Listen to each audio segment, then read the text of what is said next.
हाथ में बेलपत्र लेकर भगवान शंकर 12 ज्योतिर्लिंग की कथा का रसस्वादन ग्रहण करते हैं। प्रथम एक बार चंद्रदेव को अपनी काया का अभिमान हुआ। काया के अभिमान से चंद्रदेव बड़े प्रखर हुए और अपनी केवल एक धर्मपत्नी रोहिणी पर ध्यान देते थे, बाकी की पत्नियों पर ध्यान नहीं दिया। सारी धर्मपत्नियों ने जाकर दक्ष प्रजापति से विनती करी। दक्ष ने चंद्रदेव को समझाया, चंद्रदेव तुम मान जाओ, अपनी काया का अहंकार ना करो। चंद्र मानने को तैयार नहीं, रोहिणी पर आसक्ति ज्यादा थी। एक दिन दक्ष प्रजापति ने श्राप दे दिया, अरे चंद्र, मैंने अपनी इतनी बेटियां तुझे ब्याही और उसके बाद भी तू केवल एक कन्या पर ध्यान देता है, अपनी धर्मपत्नियों पर ध्यान नहीं दिया। मैं तुझे श्राप देता हूं, तेरा शरीर टपक टपक कर गिरे, तुझे क्षय रोग हो जाए। क्षय शरीर टपक टपक कर नीचे गिरने लगा। महाराज चंद्रदेव इधर उधर भटकते हुए देवऋषि नारद के पास पहुंचे। नारद जी महाराज अपनी मस्ती में भगवत भजन में लगे हुए थे। महाराज श्री नारद जी महाराज मिले, भगवान चंद्रदेव ने विनती करी, महाराज मुझे काया का रोग हो गया है, कृपा करो। भगवान चंद्र की विनती सुनकर देवऋषि नारद ने शंकर जी का पूजन का विधान बताया। शंकर भगवान प्रकट हुए, चंद्रदेव तुम्हारे काया के रोग को मैं मिटाता हूं, तुम यहाँ पर विराजमान रहना। चंद्रदेव को भगवान ने मस्तक पर धारण करा। सोमेश्वर महादेव के रूप में भगवान शंकर विराजित हुए हैं। महाराज अगला वर्णन आया है श्री मल्लिकार्जुन। कार्तिकेय अपने माता पिता से रुष्ट होकर श्री शैलम पर जाकर बैठ गए, जहां बैठकर उन्होंने तप किया। शंकर पार्वती उनको मनाने के लिए पहुंचे। आज भी अगर मल्लिकार्जुन में आप पर जाकर दर्शन करेंगे तो मल्लिकार्जुन में 2 ध्वजा लगती है, एक सफेद एक लाल। मल्लिकार्जुन का एक नियम है, वो 2 ध्वजा पूरे महीने में कभी नहीं हिलती। हिलती है तो केवल एक अमावस्या के दिन, एक पूर्णिमा के दिन। अमावस्या के दिन सफेद ध्वजा हिलती है और पूर्णिमा के दिन लाल ध्वजा हिलती है। बाकी के समय पर ध्वजा नीचे की नीचे लटकी रहती है, कितनी भी हवा चले पर वो ध्वजा हिलती नहीं। आज भी शंकर और पार्वती कार्तिकेय से मिलने के लिए श्री शैलम पर आते हैं। कार्तिकेय जी वहां विराजमान हुए, भगवान शंकर उनसे मिलने के लिए वहां पधारे। मल्लिकार्जुन के रूप में भगवान शिव विराजमान होते हैं। मल्लिकार्जुन की जय हो। हर हर महादेव। अगला वर्णन आया है महाकाल। दूषण नाम का राक्षस ब्राह्मणों के बच्चों को निचोड़कर उनका रक्त पीता था। भगवान को सब इन ब्राह्मणों ने पुकारा। शंकर भगवान ने कहा इस दूषण को वरे कि ये जब मरेगा इसका रक्त जहां गिरेगा उससे और भी दूषण उत्पन्न हो जाएंगे, तो एक काम करो। भगवान शंकर ने कहा मेरी बहन के पास जाओ। शंकर जी की एक बहन थी जिसका नाम था छिप्रिया, जिसको आजकल लोग छिपरा कहने लगे। तुम मेरी बहन के पास जाओ और मेरी बहन छिप्रिया से कहना कि जब भगवान शंकर अगर दूषण नाम के राक्षस को मारे, जहां जहां उसका रक्त गिरे सारे रक्त को समेट देवे जल के वेग में। छिप्रिया ने वैसे ही करा। युद्ध प्रारंभ हुआ तो छिप्रिया को आने में देरी हो गई। महाकाल दूषण नाम के राक्षस का संहार करने के लिए भगवान कालो के काल महाकाल प्रकट हुए। इतने में दूषण नाम के राक्षस ने 84 रूप ले लिए। शंकर भगवान 84 रूप नहीं लेना चाहते थे।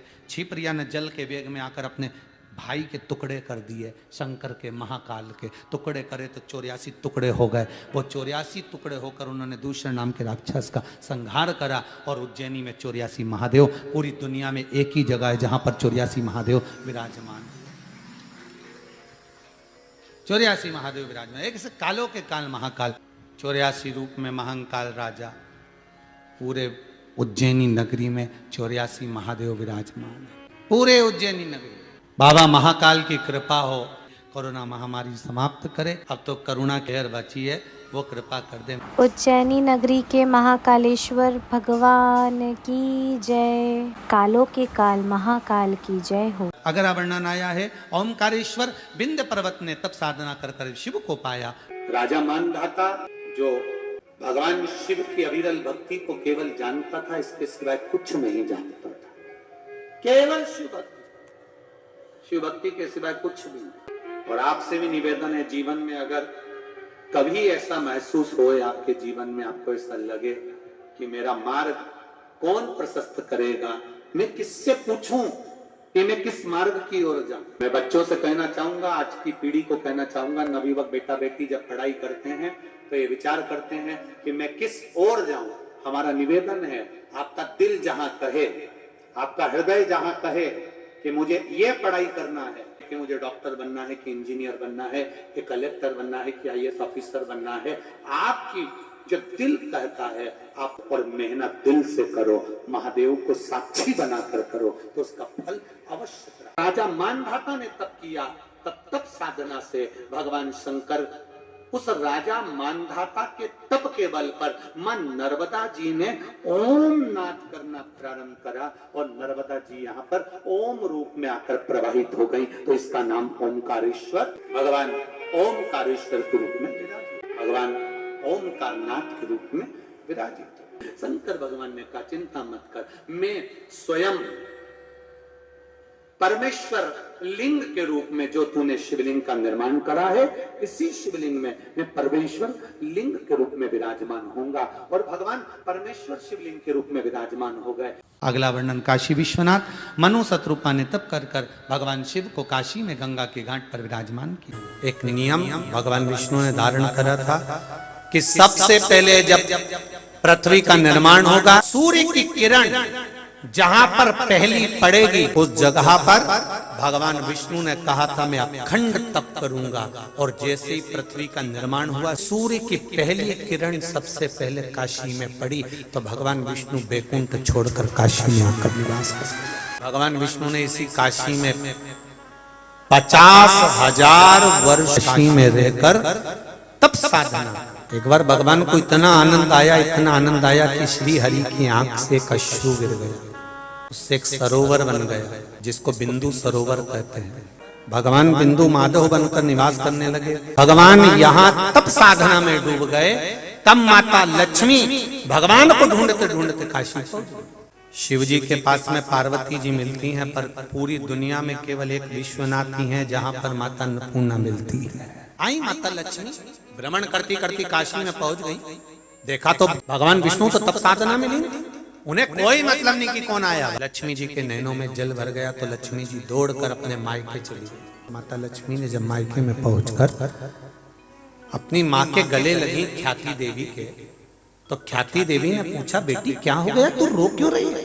अगर बेटी की आंख में अश्रु होता है ना, तो पिता और माता तो पूछेंगे ना कि आखिर कारण क्या है बेटा।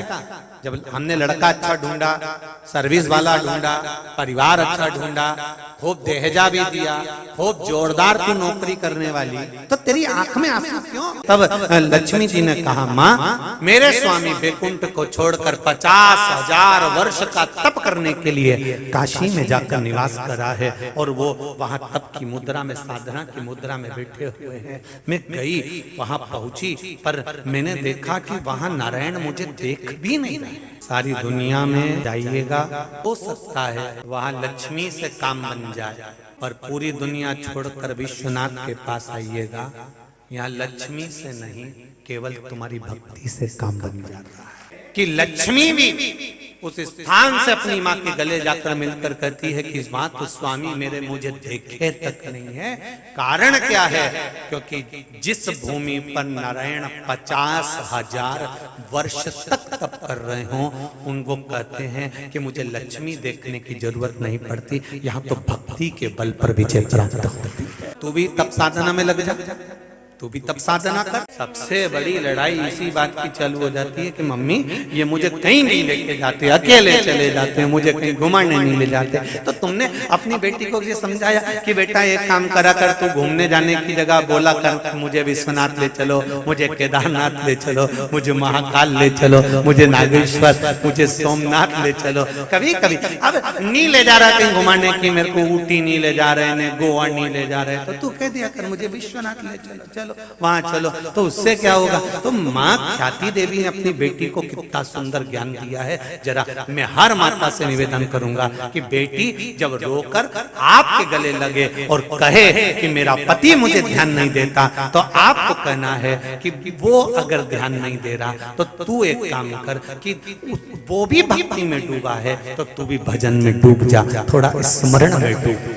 तो लक्ष्मी जी ने पूछा मैं कहाँ जाकर तप करूं? उन्होंने काशी ढूंढी है, तो मेरे पति काशी में तप कर रहे, तो मुझको अभी काशी चाहिए, मैं बिना काशी के तप नहीं करूंगा। तो माता ख्याति देवी ने कहा चली जा काशी, मैं नहीं जाऊंगा। कई माताएं जब लड़ाई कर लेती ना अपने पति से, पत्नियां, तो वो कहती इनकी गाड़ी में तो बैठ के नहीं जाऊंगी तो नहीं जाऊंगी, ये अलग गाड़ी में जाए, मैं दूसरी गाड़ी में जाऊंगी। तो पति बेचारा फिएट में गया और ये एम्बेसडर में गया। तो माता ख्याति देवी ने कहा कि सुनो लक्ष्मी, एक काम करो कि तुम नारायण की धर्म पत्नी हो, नारायण अगर तप करते हैं तो काशी बन जाती है, तू तप करेगी तो वो भी काशी बन जाएगी। पर इतने में लक्ष्मी जी भ्रमण करती करती उत्तराखंड की भूमि पर पहुंच गई। जिस उत्तराखंड की भूमि पर लक्ष्मी जी ने तप करा तो उत्तर काशी, वहां पहुंच गई माता लक्ष्मी। अब लक्ष्मी जी ने थोड़े समय तक तो तप करा, काशी का निर्माण कर दिया, उत्तर काशी बस गई।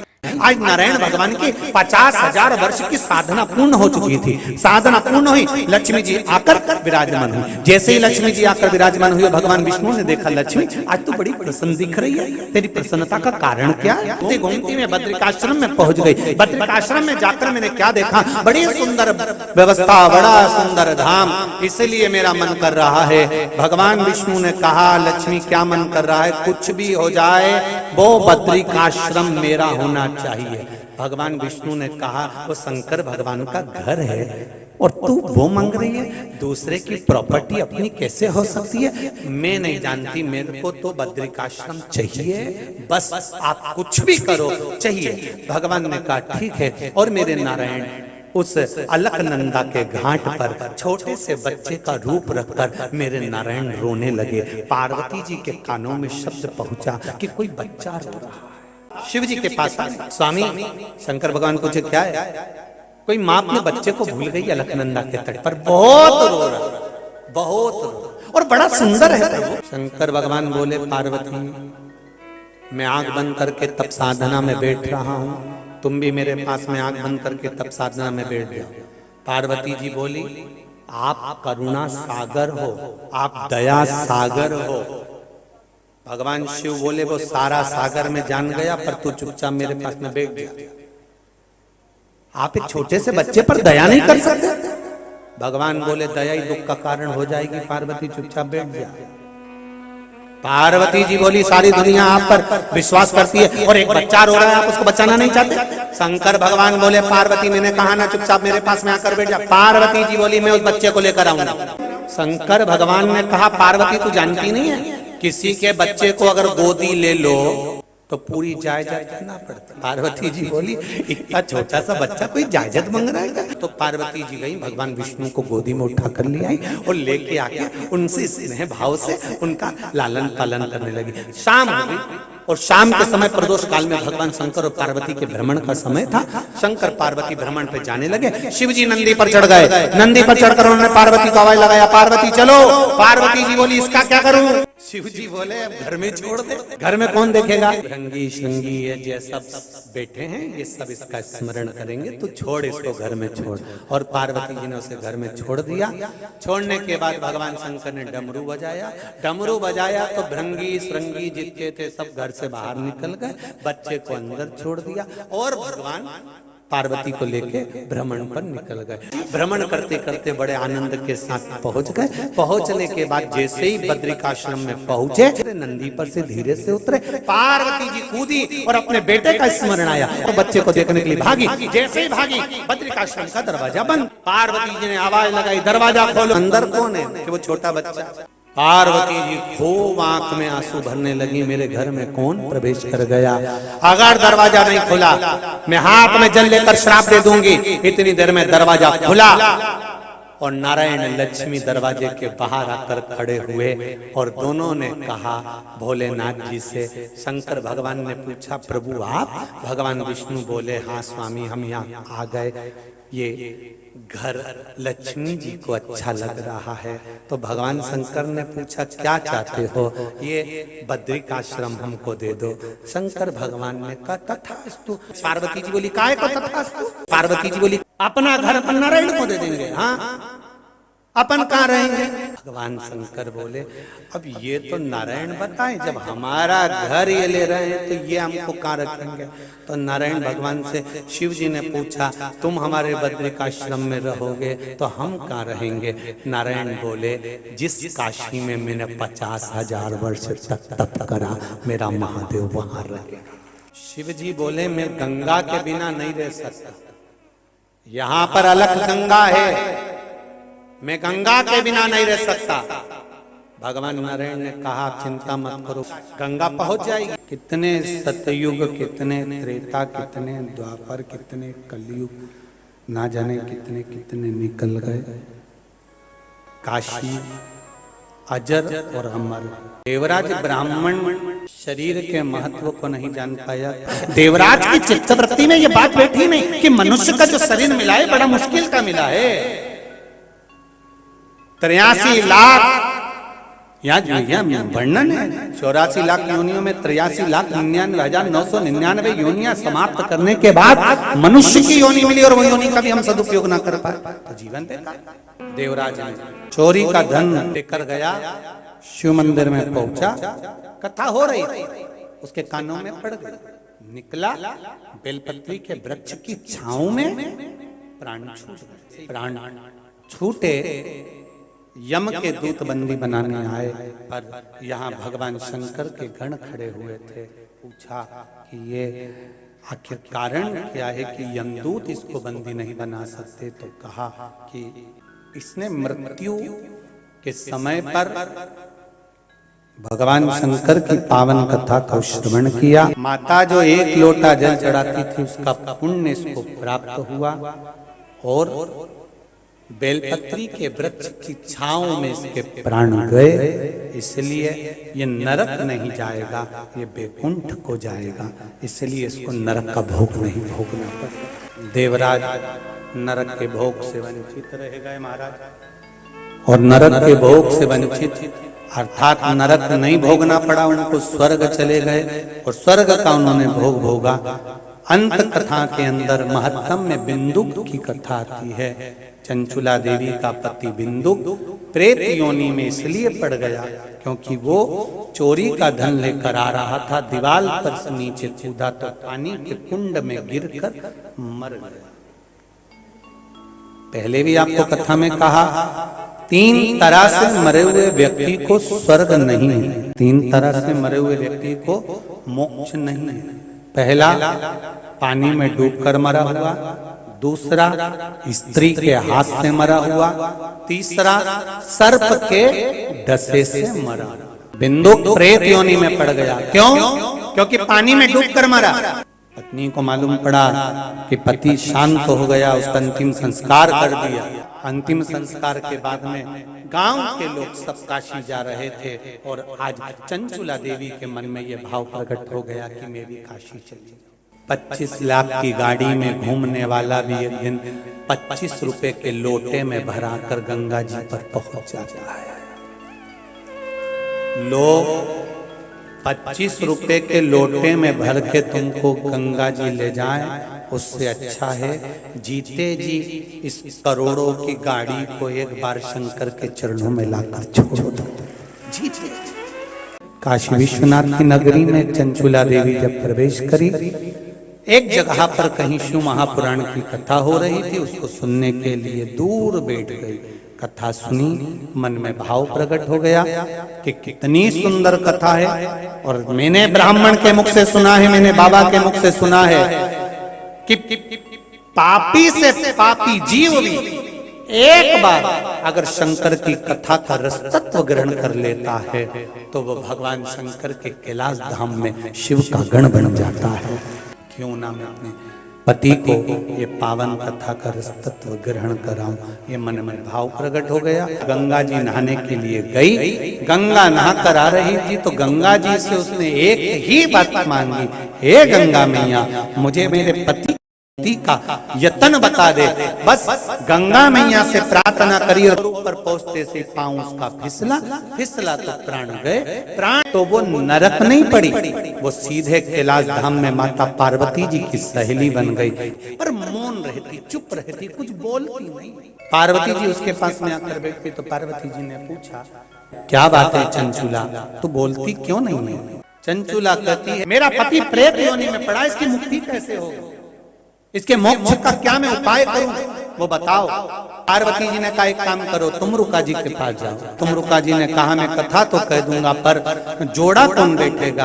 पार्वती जी ने कहा, तू चिंता मत कर, देव अधिदेव महादेव से कहे, जोड़ा उसी ने बनाया है, कथा भी वही सुनाएगा। शंकर भगवान से प्रार्थना करी, शिव जी ईश्वर जी बन गए, माता पार्वती जी गोरा जी बन गई और गणा और गौर बनकर कथा का रस तत्व ग्रहण करने के लिए चल। और उसका फल यह हुआ कि चंचूला देवी का पति बिंदु प्रेत योनि से छूट गया था, देव योनि में आ गया था। और चंचूला वेदव्य होने के बाद भी अखंड सौभाग्यवती हो गई थी। बिंदुक नाम का ब्राह्मण कुल में जन्म लेने के बाद अच्छी सुंदर पत्नी मिल गई। कहते हैं बिंदुक की जो धर्म पत्नी थी इतनी सुंदर थी कि देवलोक की अप्सराएं उसके सामने फीकी थी। बिंदुक एक बार एक मार्ग से निकल कर जा रहा था, उस मार्ग में चोरी का थोड़ा सा धन लेकर जा रहा था, उसको सामने एक सुंदर स्त्री नजर आ गई। अब जरा विचार करिएगा, बिंदुक की धर्म पत्नी चंचूला इतनी सुंदर थी कि देवलोक की अप्सराएं उसके सामने फीकी थी, उसके बाद भी पति को दूसरी स्त्री पसंद आ रही है। कई माताएं प्रश्न करती हैं कि गुरुजी एक बात बताओ, कई पुरुषों की पत्नियां इतनी सुंदर होती है, उसके चरणों को प्रणाम करती है, उसका सम्मान करती है, उसका आदर करती है, पत्नी उसके मन पसंद भोजन को तैयार करती है, उसके बाद भी वो पति दूसरी स्त्री के साथ में उसको क्यों देखता, उसके साथ क्यों रहना पसंद करता? कारण क्या? उसका एक कारण है, जब गलत पैसा जेब में भराना चालू होता है, जब गलत तरह से कमाया गया धन घर में आना चालू होता है, जेब में आना चालू होता है। एक अंदाजा लगा कर रखना, जब तुम कम पैसे कमाते थे, बाजार से गिलकी, आलू, टमाटर, सब्जी, मिर्ची, धनिया खरीद कर लाते थे, घर में सब्जी बनाकर खाते थे। पैसा बढ़ा तो होटल में खाना खाने जाने लगे, पैसा और बढ़ा तब क्या होने लगा? पत्नी ने कहा, आज मेरा मन नहीं कर रहा रोटी बनाने का, सब्जी बनाने का, तुम एक काम करो बाजार से मंगवा लो। जब बाजार की सब्जी रोटी घर में आने लगे तो समझ लेना कि बाजार की कोई भी तुम्हारे घर में कभी भी कब्जा कर सकती है, इतना अंदाजा लगा। सब्जी और भाजी बाजार की क्यों आ रही है? अपने घर में भोजन बनाने का स्वाद था मेरी पत्नी के हाथ में, मेरी माँ जो भोजन बनाती थी उसके आगे सब भोजन फीके थे। आज घर के लोगों को तुम्हारे हाथ का भोजन पसंद नहीं आ रहा, तो तुम कितनी भी सुंदर हो, चाहे तुम देवलोक की अप्सराओं से भी ज्यादा चंचूला देवी सुंदर थी। आखिर कारण क्या था कि बिंदु को परनारी प्रिय लगे? उसका कारण केवल इतना था कि आप ध्यान देना कि गलत धन जब बढ़ता चला जाता है तब व्यक्ति फिर धीरे धीरे से भोजन घर का नहीं भाता, बाहर जाता है, होटल जाता है, होटल का भोजन घर आता है। उसी तरह फिर व्यक्ति भी दूसरे स्थान पर जाना प्रारंभ कर देता है। बिंदु के पास में चोरी का धन बढ़ रहा था, उसकी धर्म पत्नी इतनी सुंदर थी तो भी वो ना देख पा रहा। और आखिरी में हुआ क्या? एक जिस नारी के चक्कर में बिंदु पुरुष जब धन बढ़ता है, सुंदर पत्नी को छोड़कर जब दूसरी नारी के चक्कर में पड़ता है, दोनों को अगर अंदाजा लगा कर देखना, किसी के सामने खड़ा कर देना कि ये मेरा पति इसके चक्कर में पड़ा है, मैं इसकी पत्नी हूं, अंदाजा लगा कर देखना कि पत्नी ज्यादा सुंदर होगी और जिसको उसने पसंद करा, जिसके लिए अपना घर छोड़ रहा है, जिसके लिए अपना परिवार तोड़ रहा है, जिसके लिए अपना कुटुंब छोड़ रहा है, जिसके लिए अपने बच्चे छोड़ रहा है, उसको अंदाजा लगा कर देखना। बिंदुक से पराई नारी ने कहा, रानी गले में जो हार पहनती है वो रानी के गले का हार मुझे चाहिए। अब बिंदुक कहता, मैं तो छोटा सा चोर हूं, लाता हूं तुम्हें दे देता हूं, मैं कहां से वो रानी का हाल, मैं नहीं जानती। रानी का हार अगर मेरे पास में नहीं आया तो मेरे घर में पांव रखने की जरूरत नहीं, निकल जा बाहर। पत्नी कभी अपने पति से डिमांड नहीं करती कि मुझे 50,000 का ही मोबाइल ला कर देना, 1 लाख का मोबाइल ला कर देना, बस इतना कहती है जी मेरे पास मोबाइल नहीं है तो। और पति 5,000, 10,000, 15,000, 20,000 का मोबाइल भी ला कर देता है तो पत्नी खुश हो जाती है। पर पराई स्त्री तुम पर दबाव बनाकर कहती है मुझे इतने का ला कर देना वरना मेरे यहाँ पांव रखने की जरूरत नहीं है, और तो भी तुम गुलाम की तरह चले जाते हो, तो भी गुलाम की तरह चले जाते हो। और गया बिंदु जिस राजा के घर में कभी नहीं जा पाया था, बिंदु उस रानी के कक्ष में पहुंच गया और रानी के कक्ष में जाकर उसके गले का हार चुरा कर लेकर आ गया। राजा के दूतों को मालूम पड़ा कि रानी के गले का हार कोई चुरा कर भागा है। दूत पीछे भागने लगे, राजा के गुप्तचर पीछे भागने लगे। बिंदुक भागते भागते भागते भागते एक पराई स्त्री के भला करने के लिए अपने बच्चों को छोड़ा, अपनी पत्नी को छोड़ा, अपने कुल को छोड़ा, और पराई स्त्री के लिए धन इकट्ठा करने के लिए, पराई स्त्री को देने के लिए बिंदुक इतना इतना चोरी और अन्य कार्य करने लगा कि बिंदुक पानी में कहीं से कूद गया, मर गया, प्रेत योनि में पड़ गया। उसके प्रेत योनि में पड़ने पर वो पराई स्त्री ने एक बार भी ना तो पूजन करी, ना पाठ करी, ना अर्चना करी, ना पिंडदान करा, ना तर्पण करा। अगर पिंड भी कर रही है तो वो सुंदर स्त्री कर रही है। उसकी पत्नी शिव महापुराण की कथा भी सुन रही है तो चंचुला सुन रही है, अपने पति को मोक्ष दे रही है तो चंचुला देवी दे रही है, अपने पति का उद्धार कर रही है तो चंचुला देवी कर रही है। जिस स्त्री को इसने ले जा कर दिया था उसने कभी पिंडदान नहीं करा, उसने कभी तर्पण नहीं करा, उसने कभी ब्राह्मण को भोजन नहीं कराया। करा रही है तो पत्नी करा रही है, करा रही है तो पत्नी, मोक्ष दे रही है पत्नी। चंचुला देवी भगवान शंकर के सामने हाथ जोड़कर बैठकर कहती है मेरे पति को मोक्ष दे दो। जो पति पर नारी से लगा था, भगवान से इतना कहना कि धन ऐसा देना कि तेरी सेवा में लगे, गलत जगह नहीं लगे, सही जगह पर सही पूंजी अगर पहुंच जाती है तो जीवन की सार्थकता हो जाती है। माता पार्वती ने कहा प्रभु आपको गुरु मंत्र तो देना पड़ेगा, जो काशी में मरेगा उसके कानून। शंकर भगवान मना कर दिए, पार्वती जिद पे अड़ी रही, नहीं माने। तब भगवान शिव ने वचन दिया ठीक है पार्वती मैं तुझे वचन देता हूं, काशी में जो मरेगा उसको गुरु मंत्र मैं दूंगा। पार्वती भी चतुर थी, पार्वती ने मन में सोचा कि आप गुरु मंत्र दोगे वो ठीक है, पर मुझे कैसे मालूम पड़ेगा कि आपने गुरु मंत्र दिया। भोलेनाथ हंसकर बोले अब तू बता कि तू क्या चाहती है। पार्वती जी बोली महाराज एक बात सुनो, आप गुरु मंत्र तो देना मना नहीं है, पर मरने वाले व्यक्ति के सीधे कान में गुरु मंत्र देना और मंत्र को देकर कान को मोड़ देना। जब कान को मोड़ दोगे तब मुझे मालूम पड़ जाएगा कि आपने गुरु मंत्र दे दिया। शंकर भगवान कहे पार्वती ठीक है। हिंदू धर्म की आज की भी रीति है, काशी में मरने वाले का सीधा कान अपने आप टेढ़ा हो जाता है, आज भी नियम। अभी मुक्त नगरी है काशी, मोक्ष नगरी है काशी। भारत की भूमि के सबसे ज्यादा मुर्दे अगर कहीं जलते हैं तो वो काशी में जलते हैं, अभी मुक्त नगरी। पहले हमको भी विश्वास नहीं हुआ था क्या काशी में मरने वाले का सीधा कान टेढ़ा हो जाता है, पर जब काशी में पहुंचे मणिकर्णिका के घाट पर हमने जाकर बहुत सारे मुर्दों को देखा, तो हमने उनसे कहा भैया हमको यहाँ पर इनका मुख देखना। एक का मुंह देखा तो उसके तो कान सीधे थे, दूसरे का मुख देखा उसका भी कान सीधा था। शिव महापुराण में लिखा है कि काशी में मरने वाले का सीधा कान टेढ़ा हो जाता है, तो यहाँ तो कान सीधे। और आगे गए, तीसरे नंबर के मुर्दे का जब देखा तो उसका कान टेढ़ा था, तो हमने सोचा हो सकता जन्म से टेढ़ा हो। हम और आगे गए, अब उसका कान भी सीधा। और आगे गए तो उसका कान टेढ़ा, फिर और आगे गए तो उसका कान भी टेढ़ा। तब हमने सोचा अब जरा पूछें कि मुर्दा कहाँ का है। जिसके कान सीधे थे उससे पूछा भैया ये कहाँ का मुर्दा है, तो कि ये काशी से 40 किलोमीटर दूर का। ये कहाँ का है, तो कि काशी से 42 किलोमीटर दूर का। जिसके कान टेढ़े थे उसका पूछा ये कहाँ का है, तो कि काशी की ये वाली कॉलोनी का। जिसके कान टेढ़े थे उसका पूछा ये, तो कि काशी के पास का, ये काशी से।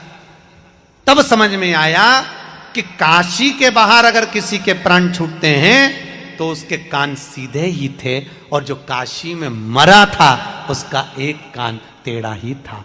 अर्थात भगवान शंकर ने गुरु मंत्र देकर उसके कान को टेढ़ा कर दिया था। अब बताओ दुनिया में ऐसा कौन सा देवता होगा जो पृथ्वी पर मरने वाले व्यक्ति को भी गुरु मंत्र देकर भेज देता होगा? कौन दे? इसलिए देव अधिदेव एक ही देव, देवताओं का भी जो देव है वो महादेव, वो महादेव। त्र्यंबकेश्वर गौतम बाबा पर गौ हत्या का दोष लगा, ब्रह्मा विष्णु महेश की आराधना करी, भगवान 3 शिवलिंग के रूप में, छोटे छोटे लिंग के रूप में विराजमान हुए, गौतम बाबा को गौ हत्या से मुक्त करो। जब जाने लगे तीनों देवता तो भगवान गौतम बाबा ने और अहिल्या माता ने हाथ जोड़कर कहा यहीं पर रुकिए, और जिनको भी कहीं कोई दोष हो उसके दोष को मिटा दीजिए। शिव जी ने ब्रह्मा विष्णु के साथ 3 शिवलिंग के रूप में वह छोटे छोटे अंगुष्ठाकृति के शिवलिंग के रूप में विराजमान हो गए। सारे ज्योतिर्लिंग के दर्शन कर कर अगर किसी के प्राण छूट जाते हैं तो उनका सम्मान कैलाश पर होता है। पर मान लो जो व्यक्ति 12 ज्योतिर्लिंग का दर्शन नहीं कर पाया और एक त्र्यंबकेश्वर की पवित्र भूमि पर आ गया और त्र्यंबक बाबा का दर्शन से हो गया, प्राण छूटते हैं तो ब्रह्मा और विष्णु पुष्प की रंगोली डालते हैं कैलाश धाम तक जाने के। त्र्यंबकेश्वर भगवान की जय। अगला वर्णन आया है श्री वैद्यनाथ भगवान का। जो रावण दिन प्रति भगवान शिव की आराधना करता था, भगवान की भक्ति में रमा रहता था, एक बार देव अधिदेव महादेव ने प्रसन्न होकर उससे कह दिया था मांग ले तुझे क्या चाहिए। रावण कहते हैं भोलेनाथ मेरे पास में सब कुछ है, सोने की लंका है, मेरा परिवार इतना बड़ा है, मेरा वंश इतना बड़ा है, मेरे पास में इतना दौलत है, इतना वैभव है, इतनी सत्ता है, इतना धन है, इतनी संपदा है, मेरे पास में सब कुछ है, तो कुछ तो मांग ले। बस लंकाधिपति रावण ने कह दिया मैं आपको लंका लेकर जाना चाहता हूं। भगवान बोले मुझे ले जाकर क्या करेगा? नहीं मेरे को तो आप ही चाहिए। शिव जी ने कहा इस स्वरूप में ले जाएगा? नहीं नहीं नहीं, आप शिवलिंग का स्वरूप धारण करो। शंकर भगवान शिवलिंग बन गए। रावण लंका अधिपति शंकर भगवान के स्वरूप को लेकर लंका जाने लगा। उठाया भगवान को, भगवान ने कहा सुन ले रे रावण, लेकर तो जा, मना नहीं है, पर कहीं भूमि पर रख दिया तो उठने वाला नहीं हूं। रावण ठहाका लगाकर हंसा, रावण को हंसी आ गई। बताओ गजब की बात करते हो महादेव, तुम मेरी विद्वत्ता को जानते नहीं हो, मेरी विद्वत्ता को तुम पहचानते नहीं हो। मैंने इन्हीं भुजाओं के बल पर कैलाश पर्वत को उठाया था, तो तुमको उठाने में देरी नहीं लगेगी महाराज। भगवान को लेकर चला, मार्ग में बीच में पहुंचा, थोड़ा कहीं क्रम लगा लघु शंका का, शिव जी को भूमि पर रखना था पर सोच लिया नहीं रखूंगा। भगवान गणेश जी एक बालक का रूप रख कर गए, उनके हाथ में पकड़ा दिया शिवलिंग, भगवान ने वो शिवलिंग नीचे रख दिया, वही वैद्यनाथ जी के रूप में विराजमान हो गए। भगवान हिले। लंकाधिपति रावण ने भगवान शिव जी से कहा आप मेरी मर्जी से नहीं चलोगे क्या लंका? भगवान भोलेनाथ ने, देवघर वाले ने कहा सुन रहे लंकाधिपति रावण, शंकर की कथा में गंगा के तट पर और देवघर में वही आता है जो मेरा अपना रिश्तेदार होता है, जिसको मैं पकड़ कर लाता, जो शिव का अपना होता है देवघर। भगवान जब दारुक नाम का असुर पुण्य चुराने लगा और पाप में बदलने लगा, कहीं किसी को मारता किसी को खा जाता, मंदिर देवालय तोड़वा दिए, तब भगवान शंकर की आराधना करी, शिव जी प्रकट हुए और बाबा देव अधिदेव महादेव प्रकट होकर दारुक नाम के राक्षस का संहार करते हैं। शिव जी नागेश्वर बनकर विराजमान हो जाते हैं। कई लोग पूछते हैं महाराज जी क्या घर में शंकर जी का शिवलिंग रख सकते हैं? रख सकते हो, मना नहीं है। जिसके घर में शंकर का शिवलिंग रहता है उसके घर में कभी बड़ा रोग प्रवेश नहीं करता। शंकर का शिवलिंग हो, पर शिवलिंग का भी प्रमाण है, घर में जो भी मूर्ति होती है, जमीन ये जमीन है, इससे अंगूठे को उठाकर देख लो, हाथ को, बस इतनी बड़ी मूर्ति प्रतिमा स्वरूप घर के अंदर होना चाहिए, इससे बड़ी नहीं। क्योंकि बच्चा जितना छोटा होता है उसको उतनी व्यवस्था कम करना पड़ती है, बच्चा जब बड़ा हो जाता है व्यवस्थाएं बढ़ती। बोल नागेश्वर। मंदोदरी ने जाकर कहा स्वामी ब्राह्मण कुल में जन्म पर ब्राह्मण कर्म नहीं करा। रावण कहता ब्राह्मण कर्म क्या, शंकर जी की आराधना करता हूँ, ये ब्राह्मण कर्म नहीं तो और क्या, यज्ञोपवीत धारण करता हूँ, त्रिपुंड लगाता हूँ, 2 दश, ये ब्राह्मण कर्म नहीं तो और क्या। तो क्या ब्राह्मण कर्म ये नहीं, ब्राह्मण कर्म वो है कि कहीं तुम कर्म कांड कर कराओ, कहीं पूजन करा कराओ, कहीं स्थापना करा कराओ, कहीं पूजन कर कराओ, दक्षिणा लेकर आओ तो मानो। तो रावण बोला मैं कहाँ जाऊंगा, एक बार मैं करने वाला था शंकर जी की स्थापना, पर लघु शंका लगने के कारण शिव जी को ला नहीं सका। तो मंदोदरी कहती एक मौका मिला है, समुद्र के तट पर राम स्थापना कर रहे हैं, आप जाओ। रावण कहता है मंदोदरी तू भी मूर्ख हो जैसी बात करती है, रावण अकेला जिंदगी में कभी प्रतिष्ठा कर ही नहीं सकता। अकेला कैसे करेगा? प्राण प्रतिष्ठा करने के लिए धर्म पत्नी साथ में चाहिए। तो मंदोदरी बोली, अब तुम अगर पूजन कराने जाओगे तो तुम तो हो गए गुरु, और गुरु चाहे तो दुनिया में क्या नहीं हो सकता। मंदोदरी से रावण कहता है तू भी तो गुरु माता है, तू कुछ चतुरता कर ले। मंदोदरी ने कहा आप पहुंचो, मैं सीता को लेकर आती हूँ। रावण गया पूजन कराने के लिए, ब्राह्मण के वस्त्र पहनकर सीता को डोली में बिठाकर मंदोदरी लेकर जा रही है। हनुमान की साक्षी पहुंचे समुद्र के तट पर, राम जी और सीता का गठजोड़ा बांधकर बिठाया गया। हनुमान से कहा जाओ जल्दी से जाकर एक शिवलिंग लेकर आओ जिसकी यहाँ स्थापना करना है, जल्दी जाओ। हनुमान जी पहुंच गए कैलाश, और कैलाश पर गए तो भगवान शंकर को ढूंढ रहे हनुमान जी। शंकर जी तो मिले ही नहीं, बहुत ढूंढा। हनुमान जी महाराज ने सोचा अब शंकर जी नहीं दिख रहे तो फिर इनको बुलाने का एक ही तरीका है। बैठ गए साधना में लीन श्री हनुमान जी महाराज। इतने में शंकर भगवान 3 दिन बाद प्रकट हो गए। प्रकट होकर बोले मांगो हनुमान, क्या चाहिए? प्रभु आपका स्वरूप चाहिए, स्थापना करना है राम जी को। भगवान शंकर ने अपने हृदय चित्त से एक शिवलिंग को प्रकट किया, हनुमान को दिया। हनुमान जी लेकर गए। इतनी देर में लंकाधिपति रावण कहता है मुहूर्त निकल रहा है। सीता जी ने बालू को इकट्ठा करा, शिवलिंग का निर्माण करा और प्राण प्रतिष्ठा रावण ने करा दी। तब जाकर हनुमान जी लेकर पहुंचे। हनुमान जी लेकर पहुंचे तो आंख में आंसू गिर गए हनुमान जी में, इतनी मेहनत से। तो राम जी बोले तो इतनी देर क्यों हो गया? तो कि शंकर जी गायब थे, मिल ही नहीं रहे थे, ढूंढ ढूंढ के थक गया। शिवलिंग किससे लाता? शंकर भगवान को ढूंढा, नहीं मिले, तब करा, साधना करी, साधना करके प्रसन्न हुए, जब जाके उन्होंने शिवलिंग दिया, वो लेकर आया। और आपने तो बालू का शिवलिंग की स्थापना कर दी। तो क्या गुरु जी के पास टाइम नहीं था, इसलिए उन्होंने स्थापना की। बालू का शिवलिंग, भगवान बोले बालू चिंता मत कर हनुमान, तू इसको लेकर आया है। रामेश्वर के इस शिवलिंग का निर्माण सीता ने करा है, रावण ने पूजन कराई है, ये मेरे द्वारा निर्मित है। पर इस शिवलिंग से ज्यादा प्रबल शिवलिंग रहेगा हनुमतेश्वर शिवलिंग, जो हनुमान जी महाराज ने स्थापना करी है। महाराज रामेश्वर में उत्तर दिशा की ओर वो स्थापना। आप लोग अगर वहां जाके पूछेंगे कि हनुमान जी ने जिस शिवलिंग की स्थापना करी थी वो कहाँ है, तो गाड़ी वाला आपको लेकर जाएगा, दर्शन कराएगा उस शिवलिंग। बस अंतर दोनों में इतना है, रामेश्वर शिवलिंग पर गंगा जी का जल चढ़ता है और हनुमतेश्वर शिवलिंग पर आपके घर से ले जाई हुई बेलपत्र चढ़ती है। तो कहोगे महाराज वो तो मुरझा जाएगी, चूर चूर हो जाएगी। तो जो विद्वान लोग रहते हैं वो अपनी एक पुस्तक अपनी बैग में रखते हैं, उस बैग के अंदर एक बेलपत्र को सीधा रख लेते हैं, उसको जड़ लेते हैं और उसी बेलपत्र को फिर निकाल कर वहां दी जाती है, जो हनुमतेश्वर शिवलिंग पर समर्पित होती है। कहते हैं जिस घर की बेलपत्र हनुमतेश्वर शिवलिंग पर समर्पित होती है, उस घर में कभी किसी की अकाल मौत नहीं होती है, अकाल मौत से परे हो जाता है। राम जी महाराज ने सेतु बनाने से पहले शिव जी की आराधना करी, रामेश्वरम के रूप में विराजमान हुए। भगवान राम लंका पर चढ़ाई करते समय शिव जी की स्थापना करते हैं, रामेश्वर के रूप में शिव विराजमान होते हैं। 12 ज्योतिर्लिंग में से एक ज्योतिर्लिंग घृष्णेश्वर की कथा कर रही है। सुधर्म नाम के ब्राह्मण की 2 धर्म पत्नी थी, घोषमा सुदेहा। सुदेहा के घर में संतान नहीं हुई, घोषमा के घर में संतान हुई। घोषमा क्या करती थी? ये 12 ज्योतिर्लिंग में से शिव महापुराण की कथा कर रही है कि घोषमा का एक नियम था, शिवलिंग का निर्माण करती थी, उसका पूजन करती थी, बेलपत्र चढ़ाती थी, आराधना कर कर शाम के समय पर शिवलिंग को विसर्जन कर देती थी, उसका नियम था।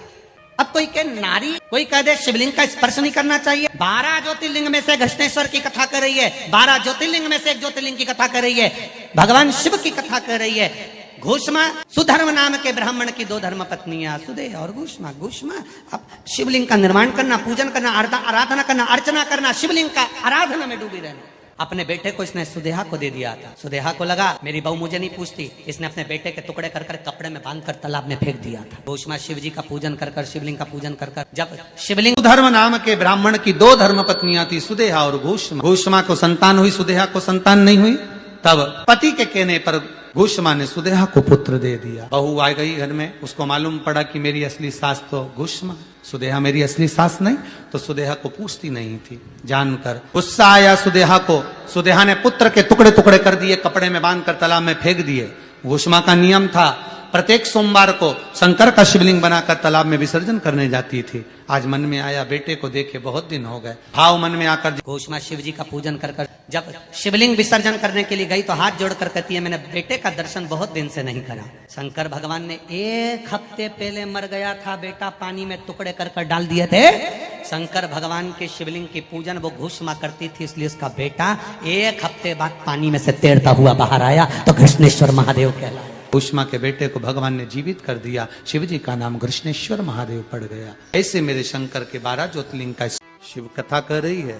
तारकाक्ष, विदुमाली और कमलाक्षकी को मारने के लिए भगवान शंकर ने पशुपति नाथ बना। पति का मतलब होता है भरण पोषण करने वाला, पति का मतलब होता है तुम्हें साधने वाला। बहुत बड़ा भगवान कहते हैं मैं पशुपति नाथ बनकर जाऊंगा, तुम्हारा पति बनकर जाऊंगा, तीनों को मार भी दूंगा, मना नहीं, पर साथ तुम सबका चाहिए। शिवजी कह रहे मैं पशुपति बन जाऊं, मार दूंगा इनको। गए मेरे भोलेनाथ, तारकाक्ष, विदुमाली कमलाक्षकी को मारने लगे तो कमलाक्षकी ने पीछे से फरसा उठाकर शंकर भगवान जो पशु बनकर गए थे उनका सिर काट दिया। धड़ केदारनाथ जी में गिर गया। शीश डोलेश्वर महादेव पशुपतिनाथ के रूप में डोलेश्वर महादेव में आकर गिर गया। शीश डोलेश्वर महादेव के रूप में आकर गिरा। कभी एकांत में जाकर डोलेश्वर महादेव का दर्शन करना। शंकर भगवान जो पशु का रूप धारण करे थे, उनका जो शीश था, उनका जो चेहरा था, जब धड़ नीचे गिरा तो शीश वहां जाकर गिरा। एक पशु का जो चेहरा होता है, उसके जो नेत्र होते हैं, उस पशु के शीश जैसा भगवान का डोलेश्वर महादेव का पूरे शीश का दर्शन हो जाएगा। देवऋषि नारद केदार जी में आए, भगवान नारायण से मिलते हुए देवऋषि नारद केदार पहुंचे और केदार में आकर देवऋषि नारद ने भगवान देवाधिदेव महादेव के जब धड़ को देखा, शीश नहीं था, नारद जी की आंख से आंसू बह। आपका शीश? भगवान देवाधिदेव महादेव ने कहा, नारद मेरा जो धड़ है और मेरा जो शीश काठमांडू के अंतर्गत डोलेश्वर महादेव के रूप में, पशुपतिनाथ के रूप में लोग पूछेंगे। भूल से भी यदि एक बार मेरे धड़ का दर्शन नहीं कर पाया और मात्र मेरे शीश का दर्शन डोलेश्वर महादेव के रूप में जो पशुपतिनाथ के रूप में विराजमान है, उसका मात्र दर्शन कर ले, एक शमी की पत्ती या एक बेलपत्र केदारेश्वर के नाम को लेकर डोलेश्वर पर समर्पित कर देता है, उसकी मनवांछित फल की प्राप्ति उसको